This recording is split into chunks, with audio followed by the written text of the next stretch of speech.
basically, if you want leverage in this economy, you need digital skills.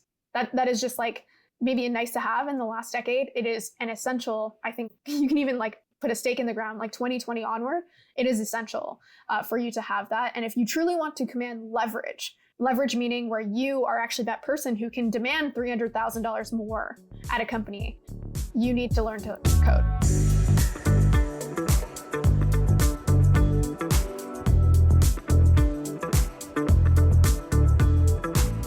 Hey guys, Hikari Chima here, and this is the Creator Business Show. Today we're joined by the one and only Steph Smith. Steph Smith is one of the foremost trend researchers, and she's in charge of Trends.co. Trends and The Hustle were bought by HubSpot, and so they're reaching millions of people each week, either looking at what is new and happening in entrepreneurship or what trends are on the rise and are going to be disrupting business either now or in the future. We're going to talk about the future of work, liquid employment, how people are making it as nomads and what's new about being a digital nomad versus what is just becoming part of the public consciousness. Steph has her own podcast, Shit They Don't Teach You in School. She recently wrote a book and she is just so brilliant. It's a really wonderful conversation and you're really going to enjoy it. Today, we are honored to be joined by the incomparable Steph Smith. I'm so happy to have this conversation with you today. Welcome to the show, Steph. Thank you. And I've never had that kind of intro. Incomparable. That is very kind.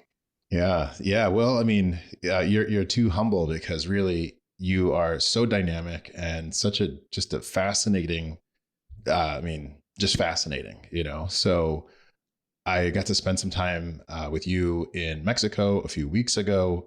When this comes out, it'll be more than a few weeks, but I really got to hear some really interesting pieces of your biography and your background. So a lot of people probably don't know who you are. Why don't you give us give us your bio? Tell us a little bit about yourself. Sure. So I never know how to introduce myself because I do a range of things. I guess right now I work full time for a company called HubSpot because they acquired The Hustle, the company I had worked at for the last couple of years. And I specifically led the trends product for the last couple of years. And that is a product where we share trends before or as they're growing so that people can capitalize on them. On the side, I taught myself to code a couple of years ago. So built products and then started building my audience. I write online. I wrote a book. I now have a podcast called The Shit You Don't Learn in School. I was a nomad for a while. So yeah, I guess that's an overview of some of the stuff that I work on. Pretty much incomparable. Thank you. Yeah. Okay. So you weren't always an internet writer person. I imagine you were always a multi-hyphenate, always doing a lot of things. But, what I found really fascinating about your life story that you're sharing at the Founder Summit that we were both at a few weeks ago was that you came from consulting, right? I did. Correct. Yeah. That was my first job out of university. And what about the consulting experience kind of has carried through from then until now that informs what you do and how you do it? It's a good question. So the particular kind of consulting that I was doing was for retail companies, but it was for a small boutique firm. And so I think when a lot of people imagine management or business consulting, they're imagining creating a bunch of decks and having lots of meetings. And that was part of the job. But actually 90% of the job was building these huge spreadsheets and these models that we'd use, of course, to analyze those retail companies' data. And I remember, just to kind of set the stage for the type of data analysis we were doing, I remember my first week there, they were like, you see that mouse over there? We're going to teach you not to use it. So basically, we're going to teach you to navigate these spreadsheets because we don't have time for you to be fumbling around with the mouse, right? We need you to just, be really competent within the sheet. And of course, at first I was like, what? Not use my mouse. And I would look at these spreadsheets. I remember they sent me one, before I even started, and they were like, hey, can you just take a look at this and let us know what you think? And I was like, I have no idea what any of this means. But of course, as time went on, I learned to grow into that role. But the reason I'm sharing this is because that level of data analysis and the true focus on numbers and not, external storylines or qualitative aspects of what you want to believe was really, really influential in basically every job I've done since. And actually carried from, if there was one fundamental thing from that period of time, it was the importance of using data, understanding data, and again, not so much creating narratives around what you want to be true, but instead using data to fundamentally ascertain what is true. Mm-hmm. You can lie with the numbers, but the numbers don't lie. Yes, exactly. Mm-hmm. That was a conversation I was having recently, where looking at numbers and wishing they were different, but you can spend them only so much. Right. Okay, so now you are in charge of trends, right? Yes. And trends is what, for the people who don't know? Because I'm a pro subscriber, but most people aren't. Very popular, but also in this world we live in, you can have a niche product with hundreds of thousands of subscribers, and still it's just a blip. So what is trends? Yeah, and trends is part of the hustle. And to your point, the Hustle Daily email has over 1 million subscribers, and all the time I'll meet people and they'll be like, "Hey, where do you work?" And I'll mention the Hustle, and nothing. Huh? Never heard of it, right? That's pretty much me every day. But then, if you're in community, you're like, oh yeah, I read the Hustle. I've been, Exactly. So Trends is an offshoot of that, where the Hustle was this daily email about business and tech news. And Trends is an offshoot in the sense that it's for the same audience, so people who are interested in business and tech. But what's the next natural evolution of staying aware of what's happening in that space? It's actually participating in that space. It's building your own companies. It's investing in companies.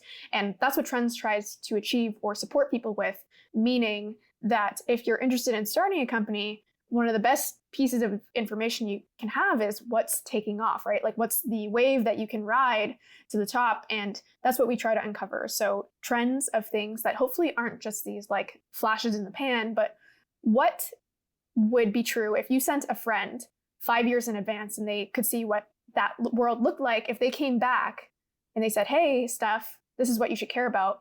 Those are the things that we're trying to write about, that people can take advantage of, either, again, by starting their own company. Some people have used this information to start like business lines or products within their existing companies, investing companies, or what we actually see a lot of our subscribers say is that they just like kind of being ahead of the curve. Like they're not going to do anything with this information, but they like knowing what's to come, or just, blurting out a fun fact with their friends. Brings my level of stress down just to know that I'm not behind the 8 ball on this. Right. Yeah. Okay. So trends are the next evolution, as you said, of this larger entrepreneurial kind of upstart community where people are seeing, oh, here's this deal, or here's these guys, gals, people that did something and now it's starting to take off. But then the next evolution is, this is actually moving how we do things. This is the future. So I was checking out your tweets before the call. You're really writing a lot about the future of work. And you are the future of work because, we were in Mexico and you're kind of a digital nomad now, right? Yeah, I've been nomadic since 2016. Yeah. Okay. Yeah. So the future of work is more than a trend. What do you think about when you think about the future of work? Yeah. So what I think is so important about where we are today is that for years, people, including myself, were projecting like remote work is the future. And we're just waiting for people to catch up to this idea that this is actually more optimal than the 40-hour work week, which has existed for 100 years and not evolved. So there was this like milestone almost where we were like, people need to see this. Remote work is the future. And whether we like how it happened or not, COVID accelerated that. And now many people are working online and have been able to try this. And some percentage of them are like, yes, I prefer this. So the reason I'm saying this is because we almost like hit a milestone. And a lot of the people who were saying remote is the future are now stuck, and they're like, okay, wait, what happens now, right? Like, is it over? Like, did we get our goal and that's just it? And to me, the answer is no, because it's always evolving. Whether we hit these like milestones, like if you think about probably how this is written in history books, this will be like a flag in the ground. But if we go 100 years from now, I can bet work looks a lot different than it is today. And so my question and the thing that I've been tweeting about, and the reason I've been tweeting about them a lot more recently, is actually because I see this void where people aren't talking about what happens after just like what we think of as remote work, right? What are the new things to come? How does work continue to progress? And I think, it's a lot of the things that we're currently on. So again, these macro trends, but it's things like everything becoming much, much more digital, things continuing to become globalized. And what are the, second, third order effects of something being globalized? Oh, well, it's things like location-based pay. It's things like the next evolution of benefits for people. It's things like liquid employment. And what does that mean for things like healthcare? So there's all of these different offshoots of what comes after things being brought online. And that's, again, why I'm talking about it, because I think there's this void where it's like we hit our milestone and then now there's still ways for remote work to grow, and not just remote work, but work overall. Yeah. I mean, we're getting to the end of the year. And so I really lasered in on what's the future of taxes if you're, Right? working in Portugal, but you're a resident of California. It's like, hey, I was only in California for like 20 days over the last 2 years, and they have universal healthcare over here. And, Yes. One funny part about that is I tweeted about this idea again, where it's like, if you live in 6 different countries throughout the year, none of them you're there for more than 180 days, where should you be paying taxes? And the answer is that the tax system isn't caught up to the way we work digitally online. But some of the funny answers were like, I hear it's going to California, or I think the answer is California, which is funny just because I live in California and they do kind of have a tax system that is overarching, where even certain things that I have literally in Canada, like my TFSA or my RSP, California wants some part in that. Yeah, well, I think that may be answered sooner than some of these other questions, because for a long time, there's no sales tax on e-commerce purchases, right? And now, based on where you're sending your book or a box of pens or whatever whatever the kids are buying on Amazon these days, that gets taxed locally. So clearly, right, they being tax collecting agencies will figure it out. And actually, I'm not sure if you're familiar with Wrapbook, but that was a company that I helped launch call it a year and a half ago, and they just actually announced 2 weeks ago they got a $100 million investment led by Tiger Global, but they do the tax calculation on a city by city basis. Super smart. For the film and entertainment industry, which is I think it was $116 billion payroll. So massive, but compared to all of it. So yeah, there's maybe there is a rap book for nomad taxes. Yeah. Coming up. Yeah. And it's on both sides, right? Where there's the individuals who need to figure out how to pay taxes. And, most people, I'd say the majority of people actually do want to pay their taxes and want to do it right. But with the layer of complexity and again, different jurisdictions that overlap in ways that don't always make sense, it's really, really hard. And I can share that as a Canadian that lives in the US, that's been nomadic for many years, that has my own company in Canada. It's like crazy and hard to figure out the taxes. But in addition to that, these countries, which are jurisdictions on their own that have certain goals, right? They're trying to hit a certain amount of tax revenue to facilitate their spending. They're going to need to rethink their system as well, because today, again, it's really baked into the physical. Again, if someone spends a month in 12 different countries, where should they be paying taxes? Today's system means nowhere, unless you're an American citizen, right? But again, there's all of these ifs, ands, or buts. And right. I think it's going to take a lot of coordination, but also, as you've heard some people talk about this idea of like country competition, there's going to be opportunities for some countries to actually use this as like a land grab, to actually grab or attract or incentivize the top talent or people who have a lot of wealth to their country. So it's not going to be as simple as like, everyone, let's all just coordinate and let's make a fractionalized system. Some countries are going to be like, you know what? No, actually, you can come to Portugal and pay no tax on your crypto, no income tax, or no foreign income tax, et cetera, et cetera. And, a lot of people are going to be like, that sounds pretty great. I'm actually going to leave my tax jurisdiction, which is a lot tougher on my taxes, and opt for something like that. Yeah, that sounds like quite a company to start. What are you doing next week? Maybe. Well, actually, I'm not the first to think of this. So Peter Levels, who I think a lot of people recognize his name, he started Rebase. I think it's rebase.co.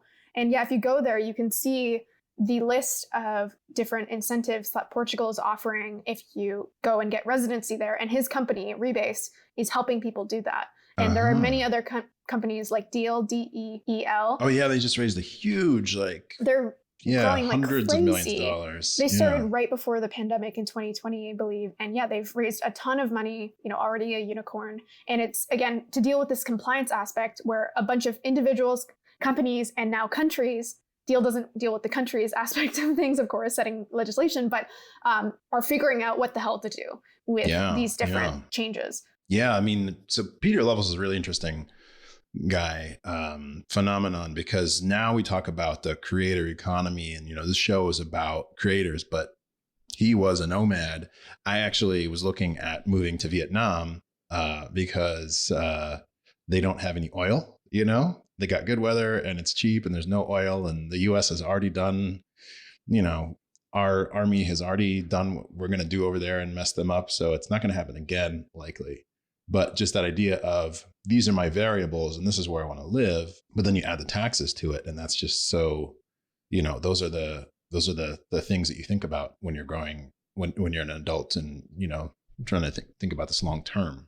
Yeah, it's a calculus that, as crazy as it sounds, most adults never even really started thinking about, because it was a non-negotiable in the past when they worked for, let's say, an American company, saying like, okay, well, I have to live in New York. That's just the reality. And then today, when that reality is shifted and they no longer have to be somewhere, they're now playing with this calculus that Peter Levels clued into many years ago when he started Nomad List, which is really, when you're not tied somewhere, you all of a sudden are like, oh, actually, like, what do I care about? Do I care about weather? Do I care about the level of tax I'm paying? Do I care who else is in that place? Do I care about the likelihood of war? Do I care about how welcoming this country is to nomads? There's all of these things that now play in. You're like, oh, how's the food? Exactly. How's the food? How's the cost of living?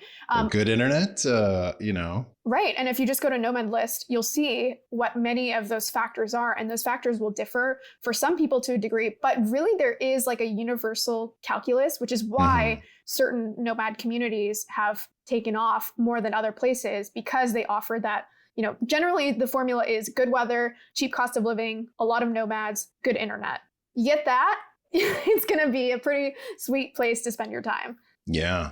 Well, then you add crypto to it, people that are really cutting edge. Like the idea of being a digital nomad, you look at where Airbnb was 18 months ago and you're like, oh my God, this company is just doomed. And then all of a sudden it's like long term, they made one of the most successful pivot. I'm sure that in 20 years, we'll look back on the pivot that Airbnb was able to accomplish. And that will be a case study, in business schools. Yeah, They announced recently, I think it's around a quarter of their bookings are for longer than 28 days, which shows that, yes, in the past, we thought of Airbnb as this really transient, I'm going on a holiday here and I stay in my Airbnb. And a lot of nomads clued into this years ago. I was living out in Airbnbs for years, where it really is this just like way to fractionalize real estate. And you can spend more than a week there. You can spend a month there. You can spend 3 months there. And now they're cluing into it. To your point, I think they're pivoting where they're adding features that nomads asked for years. Last week, they added the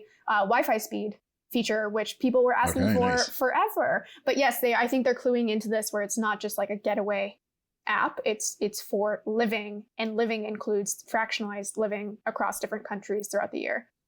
And that adds so much value to some of the experiences companies that they bought, a long time ago. They're like, hey, you can have a local chef, cook for you, or you can go on a graffiti tour of the mission or what have you. But now when it comes to, this is actually a place that you're living, fractional living, it's much more, it's just a huge component of it. Oh yeah. Go hike a volcano in Mexico, outside of Mexico City, or go taco tasting, or, all of those things. It's like, that really is a huge, just a network effect. So true. And just you saying this made me think they're probably going to acquire some of those nomad co-living groups. So for example, Remote Year was the first one, but there's Wi-Fi Tribe and there's a few others. Selena already acquired Remote Year. So that one's off the table, but they probably will acquire one of the others to facilitate almost these like co-living experiences around the world. And their market cap is so huge, they can pick one of these up, super easily. Right. A Sonder or something like that. Yeah, exactly. An Outside. Exactly. Okay. So, this is the Creator Business Show. We talk about the creator economy. I mean, we can talk about anything, but, as the, well, let's not get into superlatives here, but, as the trend person that you are, where do you see this moving creativity? And that could be creativity in terms of company formation. DAOs are really big right now. I mean, DAOs are not going anywhere. They've been around, but decentralized autonomous organizations, the creative output in terms of visual, artistic, musical output. Like, where are you looking at the future of creativity in a very dispersed world? It's a great question. And I think naturally crypto will play a huge role in this. And the reason that crypto is game changing for many creators is that it no longer means that you build up an audience and then monetize later. The monetization layer comes through your creations from the very beginning. So I do think that changes things. I do think DAOs are interesting, although part of me questions DAOs in the sense that when you're actually creating a large company, and maybe that's not the goal of some DAOs, the centralization at the beginning is actually quite useful, right? If you're trying to get a bunch of people to agree on one thing at the beginning, it's really hard to move in one clear, concrete direction, which is why companies at the beginning really rely on like a strong, clear-minded CEO to be like, this is the direction we're moving, this is my vision, and like we're just going to execute in that way. So I'm very interested to see how DAOs evolve due to that kind of question mark of like, can they orient in like a clear direction from the beginning? Yeah.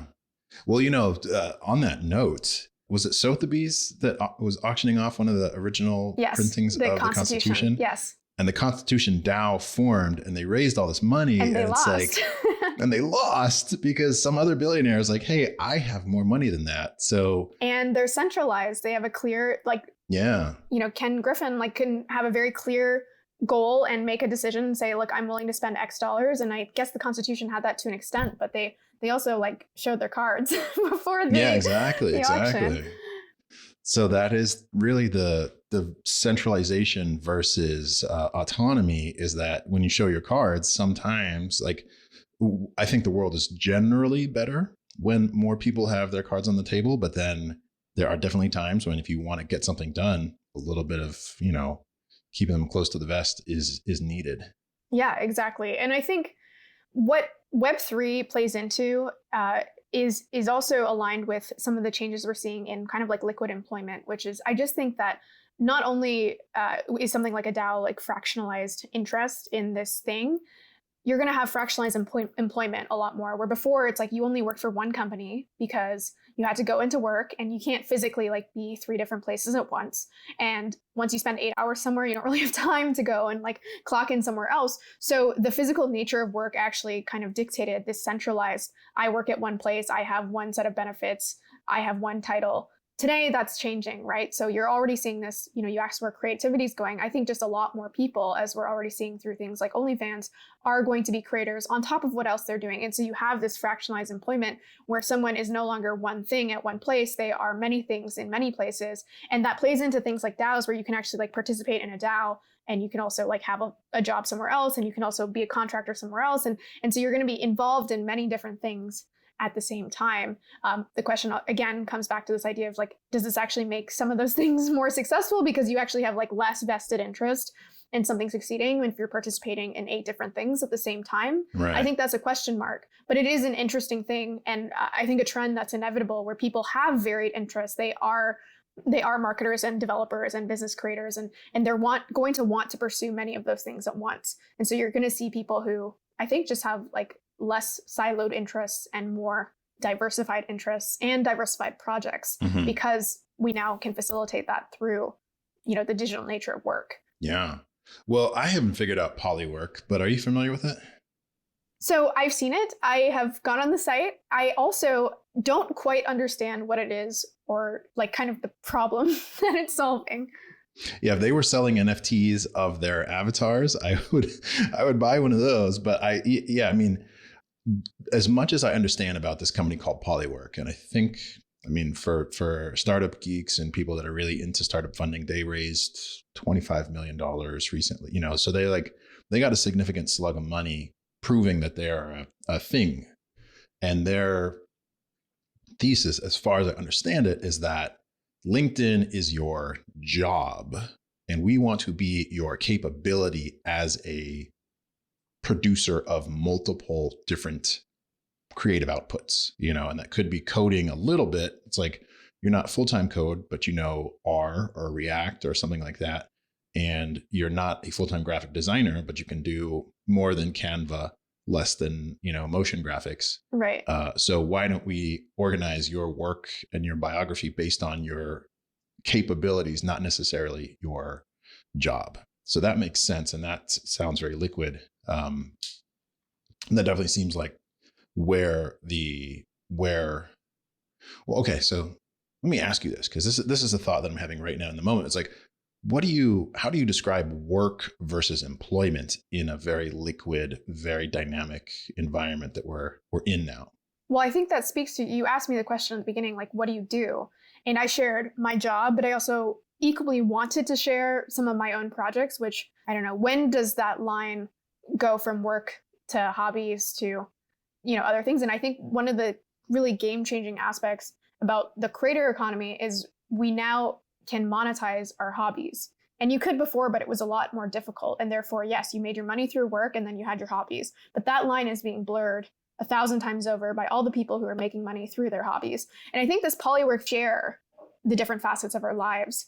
The question with polywork is I'm just like, so is it like a personal site, or how does this actually manifest in the product and us actually being able to share those different aspects of our work lives? I think I will also just note, maybe this is a hot take, maybe it's not, but I think any company that says they're kind of redoing LinkedIn or building a better LinkedIn will raise a lot of money because it's a huge market and everyone realizes that LinkedIn is not great in many ways. And so if you can build a new, better LinkedIn, people are going to jump to give you some funding. I'm just not 100% sure exactly what polywork is doing to like allow people to do that. Well, the signaling functions that I look at for what polywork intends to do is like, who's invested, what else are they backing, etc. But yeah, I mean, the idea of being able to connect is around those capabilities, not necessarily employment. I'll ask you this, because we're talking about people being distributed all around the world, but we have this incredibly vast and very permanent footprint of the office. So where do you see the actual physical office 5 years from now, 10 years, even 2 years from now? What do you see the role as the physical office today and into the future? I think the office will be reserved for fun and connection, and very rarely used for actual work. Now, I'm sure all of the people who love working in the office, who are like, I can't work outside of the office, it sucked working from home. I think one thing to note on top of that is just the version of working from home throughout the pandemic was very different than my nomad experiences prior to that, meaning that when you're locked at home, it's very different than when you can work at home, or you can work from a cafe, or you can work at co-working spaces. And so what I think will happen is you're going to see this rush back into the office, which is already kind of happening. Some people are like, I can't wait to go back. And then they're going to realize, like, this is actually not that great. And I prefer working where I want, when I want. And so there's going to naturally, because there's going to be less demand for the office, less companies that are willing to spend in that way, right? Or even if they're willing to spend, they're going to downsize because they're going to realize that only like a third of our workforce actually wants this thing or is actually coming in. And so you're going to see a downsizing of that. And then they're going to be reserved for, again, I think, company gatherings sometimes, maybe events. You already see a lot of workspaces that use their real estate for these purposes. But I really think over time, it's going to take some untraining or unlearning for a lot of people who are like, I need the office. And then 5 years from now, 10 years from now, they're going to be like, oh, I actually never really needed that office. And companies are going to, pivot to accommodate for that, right? Where they're going to instead use those funds over time to fund other things that people need, whether it's some of those benefits that I mentioned, or just having a healthier bottom line, investing in R&D. They're going to reallocate those funds because they're no longer needed in the office. And again, I think some people will disagree with me, but this is actually something that, given my years working remotely for the last 5 or 6 years, I feel pretty strongly about, because I've seen people go through that cycle where at first it's really uncomfortable. And I went through the same cycle at first where I was like, oh, this feels really strange. And like, what do I do with my time? And I kind of like being around people, and I no longer have my time, and I like this freedom. And I'm going to look for example, social relationships outside of work as well as inside of work. I'm going to be intentional about these social relationships. Yes, exactly. Yeah. Because I don't always like all the people in the office. I mean, it's kind of like, when you grow up and you go to high school and you love some of your friends from high school, but you later in life realize like, oh, I was friends with a lot of people because we were physically in the same place at the same time. It was convenient. It was convenient. And the same thing is true to some aspect with work. Now, one thing that I think is really interesting about work relationships is you do have a shared interest typically in like the work that you're doing, right? You're working for a specific company for a reason, in a specific role for a specific reason. And so I do think that there will be co-working spaces or kind of like places that people hang out that are oriented around more so specific interests. So, right. So there may be a co-working space specifically for artists or creatives. There may be co-working spaces specifically for specific kinds of tech companies. I'm not sure, but that doesn't really exist today. And I think maybe that will be something that will fill the void, and people or companies can maybe buy their people memberships to those places where it's like you working for Google, instead of coming to our offices, you'll actually get access to, you know, the tech version of WeWork, let's say. Right. Or after we do our global tax startup, you know, the week after that, then you and I will start a company. Yeah, exactly.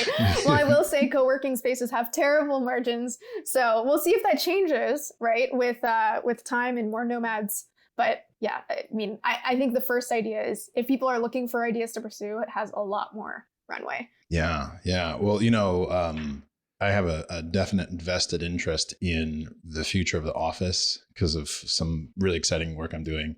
But peak occupancy of offices pre-pandemic was about 60%. 60%. And like places like workaholic cities like London and Hong Kong, that was like 60% of the office space was filled.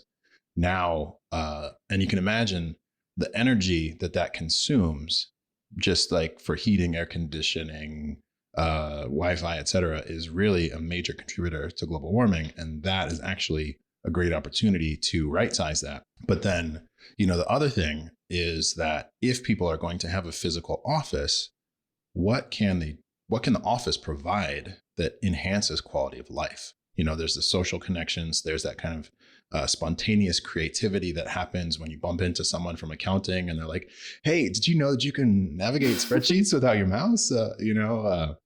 So that's actually an idea we're working on right now, is like, what can the office sell to employees who don't have to come into the office? And there's a lot of things, you know, maybe it's, have your birthday party here or whatever, but you know, there's definitely things that the office can do and should be thinking about. Let's invest even a small percentage of what we were spending to not necessarily lure people back, but entice them back because they want to be here.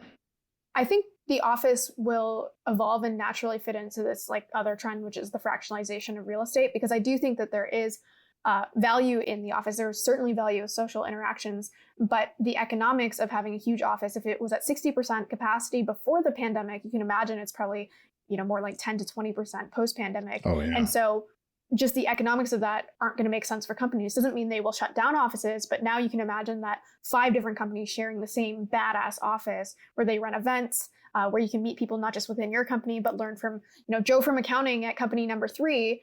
That's also interesting. There's value in that. But there's some crazy stat, which is like cars spend 95% of their existence parked, and there's 20 parking spots for every 1 car that exists in America. And so probably hear similar stats for office real estate if you dig into it, where it's just like people say that we don't have enough space. We have enough space. It's the effective use of that space and the technology to fractionalize it in a really seamless way where people can share office space and it not be this crazy thing that is more of a headache than actually a resource. Oh yeah. I was working at a very notable creator company, and I won't name them, but you know, if you go on my LinkedIn, do some digging. You can DYOR, but they were down by the Caltrain in San Francisco, and they had a massive footprint, and you know, half the people there were permanent remote. You know, they had a baby and went to Hawaii to have a baby, and they're like, hey, I like working from Hawaii, but there's a desk there for them, you know? So you go on the floor, and there would be this massive floor and these massive desks, and, you know, two monitor setups and everything, and the whole ergonomics. And it's like, yeah, this person's never coming back. And that was before the pandemic. So, and the whole floor was like that. I mean, you'd have this huge floor. You could have maybe 200 employees on the floor optimized, but you'd have 13 to 20 people pre-pandemic, and no one would come into the office on Friday. So it's like, yes, we definitely have the creativity to figure out what makes sense because the space is there. And, what could you offer? Like pet sitting, childcare on-prem that gets people back. And then the Wi-Fi, Wi-Fi is still a huge thing for calls and video and what have you. There's so much happening right now as, a trend forecaster, trend archivist. How do you even hold on to your sanity when there's so many things, just spiraling at once? Must be fascinating. It's super fascinating. And I think, people joke, they're like, why are you still working at trends? Like, how have you not started your own business? Because every day you're seeing these opportunities. And I think I will start my own business at some point. You're like, I have several businesses. Well, I mean, I guess I have some of my own businesses, but I do think I'll start my own company at some point that revolves around a specific trend. But I think it's equally important to be able to just like hear about a trend and be like, look, this is important, but I'm not going to go chase after it. And just use this to almost like train my brain to know what's important and what's not, because you're going to hear a ton of trends if you work on trends. And of course, we try to do our best and only forecast things that are really important and meaningful, but there's also going to be a bunch of things that don't pan out. And so I'm using this time to like train my brain to be like, what is important? Like, what are the inputs that drive the outputs? How can I like basically ascertain what really drives something into very important adoption versus what is just like, again, a flash in a pan. And so that's what I'm doing right now, where I just love learning about the trends. And then eventually I think I'll have enough information where I'm going to be like, you know what, this is the trend. Like, I cannot ignore this trend. I need to capitalize on this because it has all of the facets of a really important, significant trend that I just like absolutely need to tackle. And you'll have the brand equity that if you say, hey, I'm starting this company, do you want to join on a fractional basis? So send your Polywork profile and we'll see if you're a fit. Yeah. I mean, that's the other thing that I'm personally really focused on is hiring in this new environment, because, there's massive companies that have the ability to say, hey, we'll bonus you $300,000 of equity just to join, because we don't want you to go join Facebook, or we don't want you to join, Microsoft. But then there's just so many interesting challenges to work on. So, when you look at the future of actual employment, because a lot of it is going to be freelance and a lot of us are going to be creators because there's a thing that we do that isn't necessarily needed 40 hours a week, or, 40 hours a week is really kind of a joke, but, it's not needed full time, but is very needed 5 hours a day, right, or, 5 hours a week. So where do you see actual employment moving? People that aren't going to have a family, are located in a place, own a home, don't want to necessarily nomad. So what is shifting how employment looks currently? So employment is shifting in so many important and exciting ways. Also, for some people, negative ways. So to call it a couple, the first is like employment is just becoming more digital. And I don't just mean like the contracts we're signing and the companies that are doing the hiring, but the skills required. And that I think is happening on an exponential basis. You even think about the talent shortage that is happening right now. And due to that talent shortage, the increases in wages that are also happening. As the increases in wages happen, and again, tied to that talent shortage, there's going to be increased incentive for companies to automate as much as possible and replace the humans with the robots. I mean, you can just do a simple example where if humans previously costed $10 an hour for a job, the robots costed 15, and now humans are demanding 20. Well, any company, regardless of what you believe is right, is going to choose the robot at that point. So you're seeing that change. And the robot costs 8. Right? Well, that's another part. The Moore's law. The robot exactly maybe costs 15 today, but in a couple years may cost 8, and in a couple years may cost 1. Right. And you amortize it, and it's like it's a capital expenditure, not a exactly. And again, removing ourselves from what we think is right or correct. Every business owner has a responsibility to run their business and to make sure that it stays afloat and to do so profitably. Right. And so it's not this big choice that all of America or all of the world is making. It's every single business owner determining what is best for their business. And so you're going to see a lot of jobs replaced with automation. And that's always been true, right? This is always like a case in the economy where jobs are replaced by machines. But I think in the next couple of years, it's going to be exponential in the rate. Yeah. And therefore, people are going to need to increase their digital literacy over the next couple of years. And basically, if you want leverage in this economy, you need digital skills. That is just like maybe a nice to have in the last decade. It is an essential. I think you can even like put a stake in the ground, like 2020 onward, it is essential for you to have that. And if you truly want to command leverage meaning where you are actually that person who can demand $300,000 more at a company, you need to learn to code. I know some people disagree with me on that, but again, if you want leverage, this doesn't mean you need this to get a job, but if you want to be the one commanding leverage and saying, look, I deserve to be paid a lot, and I actually have 6 job offers around the world, learn to code.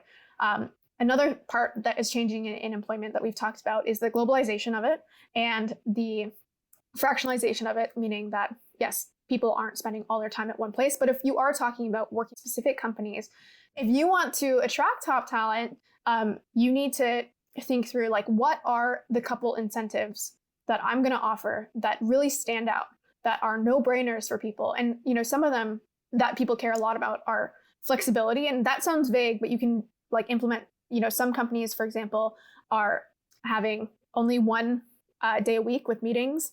They're giving people complete, control over the calendars. Some companies do the like Google 20% thing, which means that 20% of your time is spent on, whatever the hell you want.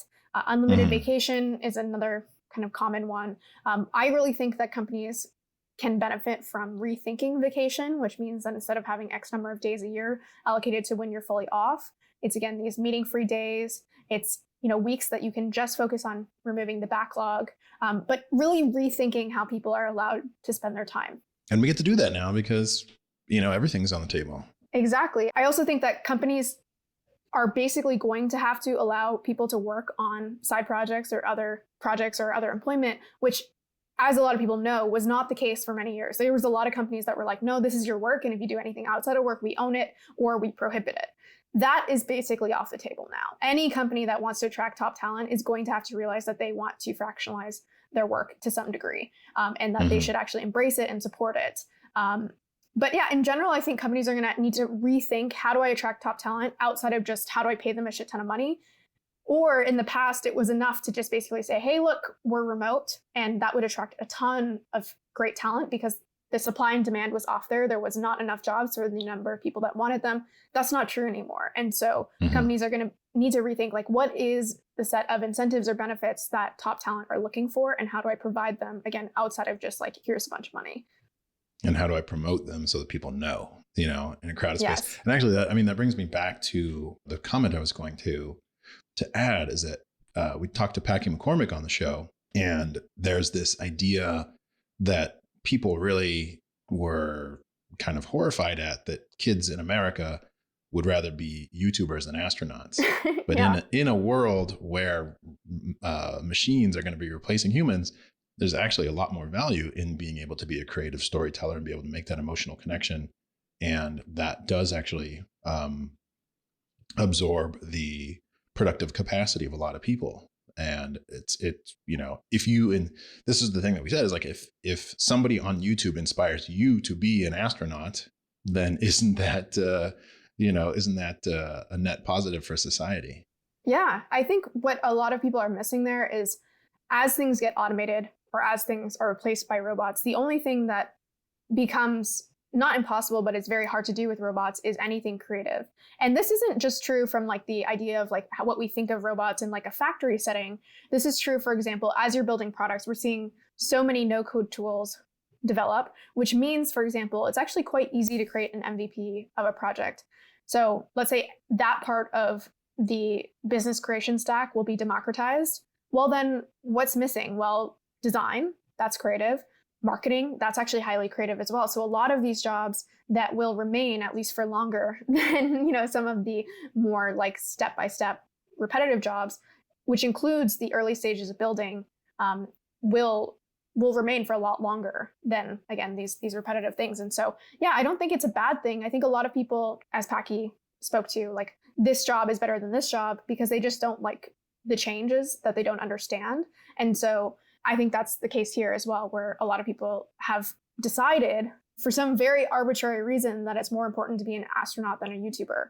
But you could argue the other side very easily. You could say, well, an astronaut goes and spends his time and helps us explore space, but a YouTuber, depending on who they are, educates millions of kids every single year and helps open their minds to science, right? So I think it's just kind of silly narratives that we invent, again, because we don't understand what's actually happening. And we also, as humans, are afraid or kind of adverse to change as it happens.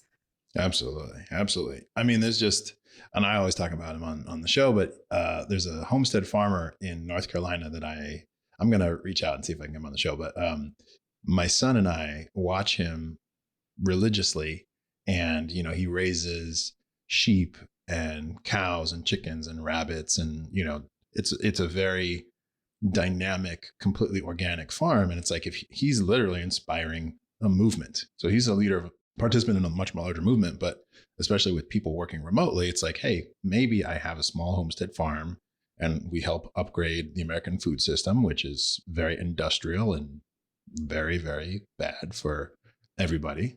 So yeah, I think that that's a huge, if there's one counterexample, it's like, he may not be an astronaut, but he's really, very, very inspirational on so many fronts. Exactly. So that's what's really cool about this moment, is that people get to reimagine what it means to be a creator, and creativity has so many more people to reach, and so much more value can be realized more quickly. Exactly. And to your point, the distribution mechanics have completely changed, which means that in the past, if you were a creative and let's say you made these videos, but the only way to show them was in like your local movie theater where people would come and show up and support you. Today, that's not true. Today, you can reach millions, if not billions of people through the internet. And so that is incredible. That means that every creator, if they're producing great stuff, has now just so much of a bigger addressable market that they can reach. And that's really important, because if the best stuff does rise to the top, now that's obviously a question,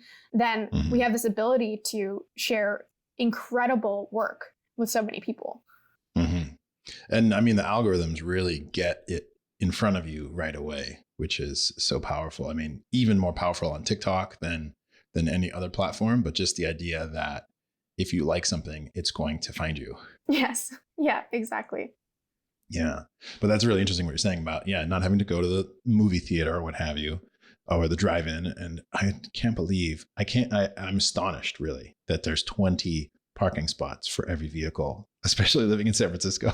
Right? Well, it doesn't feel like that. And it's certainly not evenly distributed right across the country.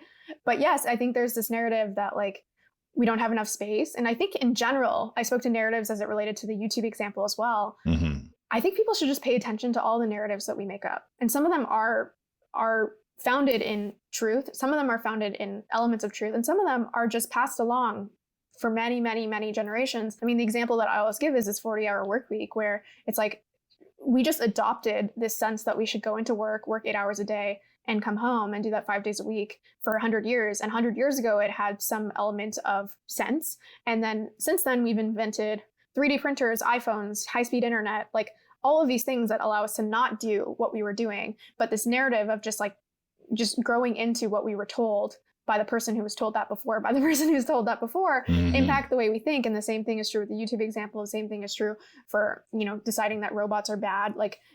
I think it's important for people to check their narratives. And again, if you come to the same conclusion as you do the first principle thinking, where you're like, oh yes, this is still bad, then that's great. Then you have more conviction around what you originally thought. But if you actually do the first principle thinking and get to a different conclusion, then you can at least be like, oh, okay, I accepted this narrative. And sometimes that's a little hard emotionally to be like, oh my God, I believe this for 20 years. But then it's important because then you can move on and actually feel conviction around what you've now come to on your own.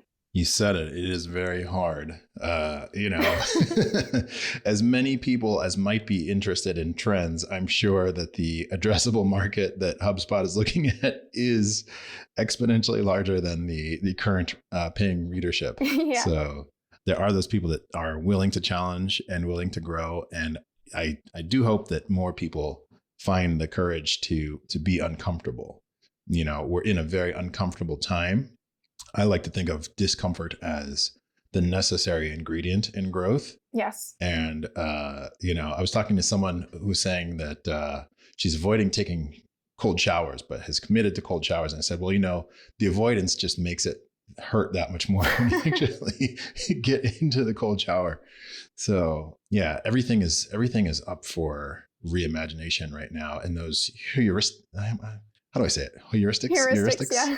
Yeah. The things that just exist that you don't have to think, like look both ways before you cross the street. That obviously makes a lot of sense. But as you pointed out, a 40-hour work week, if you had to go to a cotton gin or, sewing machine or something like that, then organizing the workday in 8-hour increments makes a lot of sense. Yes. But if you're commuting for 2 hours each way, or you're commuting for 3 hours, then an 8-hour work week already doesn't make sense, Exactly. So, and to your point, I'm not encouraging that people become those people who are just questioning everything just to question them. And, no one actually likes those people. And those people, I think, don't live a very fulfilling life either, because they're just constantly questioning things, and they're questioning things for the sake of like proving things wrong. That's not what I'm encouraging. I'm encouraging people to go through and consider all the things, or maybe not all the things, but the important things that have a pretty significant impact on your life, and just think through, could this be done differently?